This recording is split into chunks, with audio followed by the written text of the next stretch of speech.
विपता पैंदी है तो पंजाब वासी अपनी जान हील के उत्थे पहुँचते हैं।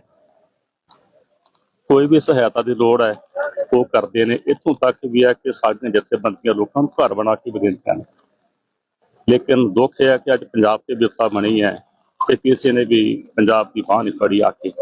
इत्थों तक ही है कि सेंटर की सरकार, मैं पहला भी कह चुका कि जेकर ये हालात गुजरात के होंदे ते हुण तक साडे देश का प्रधानमंत्री या साडे देश का गृह मंत्री हैलीकैप्टर लैके चौपर लैके जाके ਉਹਦਾ सर्वे भी करता, दौरा भी करता, ਹੁਣ तक हज़ारां करोड़ रुपया राहत पैकेज जारी हो जाने सन।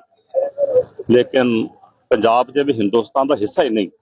पहला भी पंजाब दे नाल वितकरा होया, अज भी पंजाब दे नाल बहुत बड़ा वितकरा किया जा रहा है। कोई सेंटर की गौरमेंट वालों किसी प्रकार की कोई भी जिहड़ी सहायता है वो पंजाब वास्ते ना कोई सर्वे किया है, ना कोई बयान आया है, ना ही किसी प्रकार